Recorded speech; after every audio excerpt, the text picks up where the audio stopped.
I think this idea of loving yourself as a cultural obsession has no basis in reality. Here's the challenge. When you're born, what do you got to do to be loved? Nothing. You're fat, you shit all over, you throw up, and you're still beautiful, right?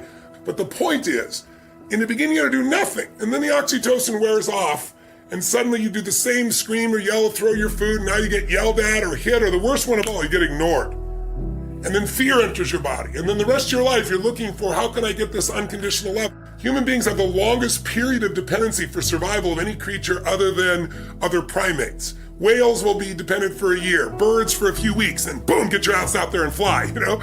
It's a different world. We have this long dependency. It's just the nature of how we are. And then I thought to myself, so why don't we just have unconditional love all the time? And I think my answer is because then you never grow or give anything to life. You think everything is about you. And unfortunately, there are a large population of kids that were raised in a generation of parents that were helicopter parents that thought everything should be about the child, and they wonder why they're selfish today. Or why they, don't seem to have great relationships where you got to be with somebody else, you got to put somebody else ahead of you. That's what love is. Love is putting somebody else ahead of yourself. Loving yourself usually comes for most human beings by starting to have a value and just appreciating people, not because of what they do, not because of what they have, just because you feel their essence. And it's easier to do that with somebody you love than it's with yourself, but when you start to with somebody else and you're not judging, you're truly loving them, then it's much more natural because you're already doing the loving. You're not getting it from somewhere else. Someone may say something, look at you a certain way as a trigger, but all love is self-love. This bullshit, I don't love myself. If you've ever been someone and felt loved, you loved yourself. They didn't love you. They said something, maybe did something with their eyes, and you used that as a trigger to release love inside of you. But loving yourself every moment, all the time, is not the secret to success. Having appreciation for yourself is different than constantly loving. Now, in the Bible, it says, love thy neighbor as thyself. So I think it's a worthy goal and it's useful, but most people are obsessed with it. And I think get on about living a life that's meaningful and you'll love yourself. As long as you focus on you, you're not going to love you. Because the human brain is always looking for what's wrong, what to protect, what needs to be changed. It's a survival instinct. And so it's looking for things to fight or flight or try to freeze or pretend they're not there about yourself. But when you're in a bit of service, when you're trying to serve something more than yourself, that's when the higher part of your consciousness is there. That's when your heart is flowing. And when you're doing that, you're not thinking about you, and therefore you feel love. And I can tell you my own experience, no one else will have to earn love with me, but my strategy has been I got to earn my own love. I'd say it's appreciating yourself. It's loving the people around you. And the more you can unconditionally love others, the more you'll unconditionally love yourself. But trying to start with yourself when you're not doing with others, forget it. It'll never happen. I think the more you find unconditional love for others, the easier it is to find in yourself. And I think the focus is serving and loving, and that's what will get you to the point where you start doing it. But if you want to speed it up, stack all the good you've done, you'll feel great about yourself. All those reactions are natural human reactions from ego. Because it's all about you, me, what I'm not getting, what I'm not doing, and that's why you're in pain. And so I'm not telling you like I haven't done this. I've done it too in the past, but it's an old pattern I don't really do anymore. And it used to affect me.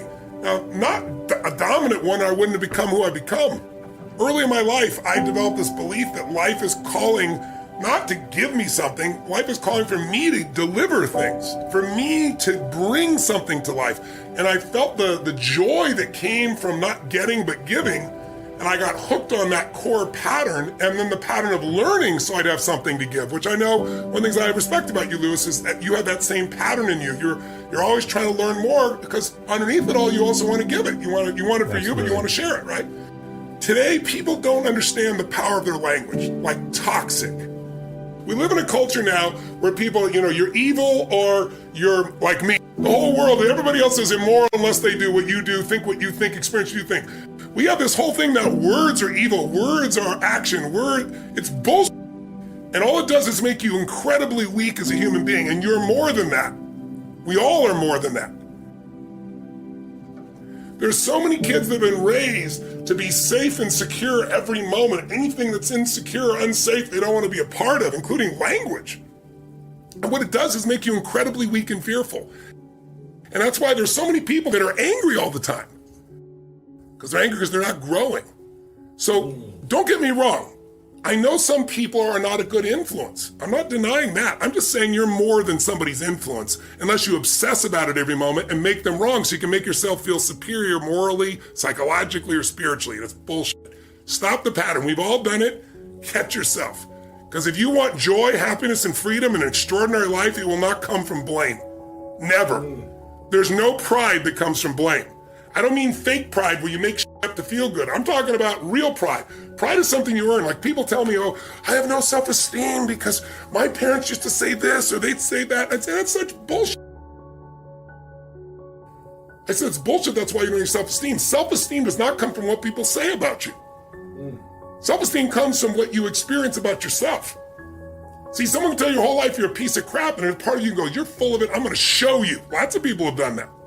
They never bought it. Or someone tell you you're beautiful your whole life, you go, I'm not really beautiful. So what people tell you doesn't matter at all. It's what you stack. It's what you assemble. It's what you create. It's the habit of what you put in your head. And today I don't blame you because we got a whole culture that's always blaming somebody else for something in their life. But blame is not a strategy for pride. That's why you listen to these blaming people. They're all angry all the time. Listen, if I wanted to blame, I grew up in a pretty rough environment. My mom was a beautiful soul, but when she drank alcohol and she mixed it with prescription drugs, it was a different creature, and it was a violent creature. And I have a younger brother 5 years younger and a younger sister 7 years younger. And my mom would get nuts, and I didn't want them to get hurt. So I was 5'1" in high school. She'd grab me by the hair and smash me against the wall till I bled. Your biography is not your destiny. And it doesn't matter what you've been through. What you decide now is what's going to control your life. I said, look where I am right now. Because I wouldn't assemble the story that my past equals my future. The past only equals your future if you live there. If you're using a rear view mirror to guide yourself, you're gonna crash. So what you've been through is horrific. What you've been through is unjust. I'm on your side. But if you hang on to it, you have no future and you have no one to blame but yourself. But when you have no reference and all you do is go online, you talk to other people, it's making everybody else toxic and I'm like this and they didn't do that, then you get to have this shitty life just like those other people. Why are they online so much? Because they don't have a life. Right? Don't be one of those. Free yourself from the chains of your past. I'm not saying your past doesn't matter, but listen, you've been hypnotized by a culture of weakness. There are people that you don't want to hang out with that will not serve you. But then move on. Don't sit there and talk about it constantly. Don't waste your time. If someone can get your goat, if someone can piss you off, if someone...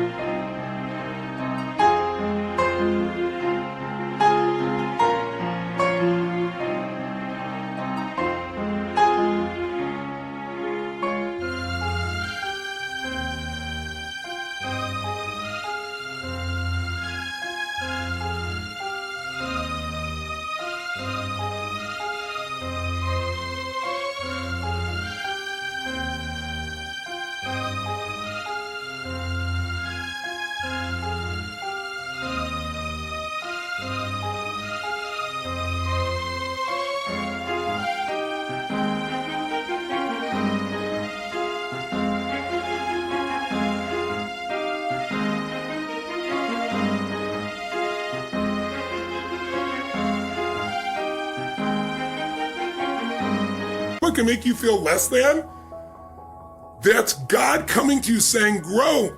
You need some spiritual growth. There's got to be some change in your perception, your belief, your emotions, your spiritual look of life, so that can't happen anymore. It's like your growth is the only limit to your happiness. If you're not happy, you're not growing in some area. And usually it's a place where you're blaming, you're pointing the finger, but you can't control that. You can't make it not happen. What you have to do is become stronger than any of it so you're free. Freedom comes from growth. Freedom does not come from control. Because control is an illusion. You can't control everybody. No matter how hard you try, you can't control what they think or feel. And not everybody's going to be fair and just. And you're not in the place of being overweight because you lost your job. So stop the bullshit. Blame. Blame is not a strategy for a meaningful life. Blame is not a strategy for greatness. So you got to resolve that, number one.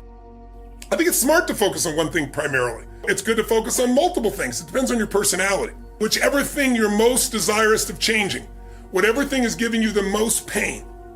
And to me, the way to attack that, if you're not sure which area, is to start with the body. If you change the body, you'll change the emotions. If you change the emotions, you'll change your decisions, you'll change the quality of your life. Because the quality of your life is your emotions.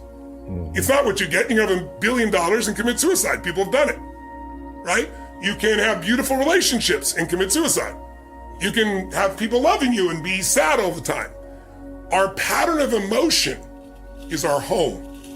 And you have to upgrade your home.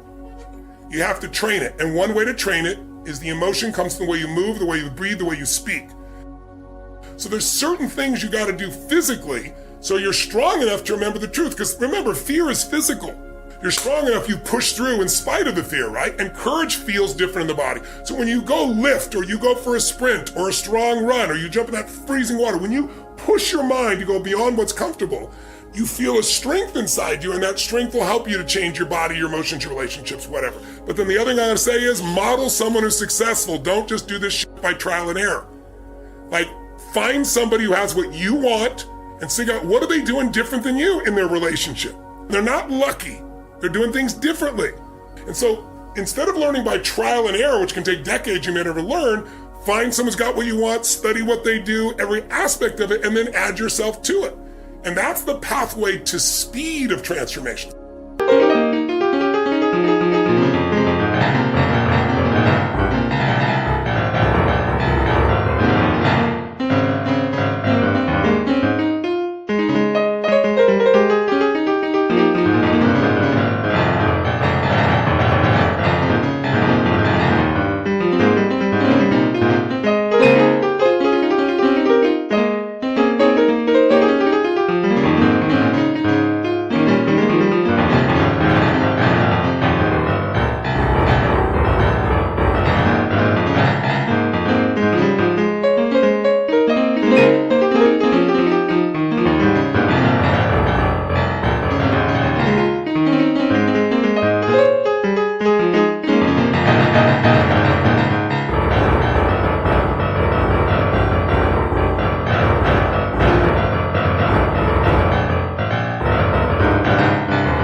So maybe it's time for you to think for yourself and model what works instead of just what you're told.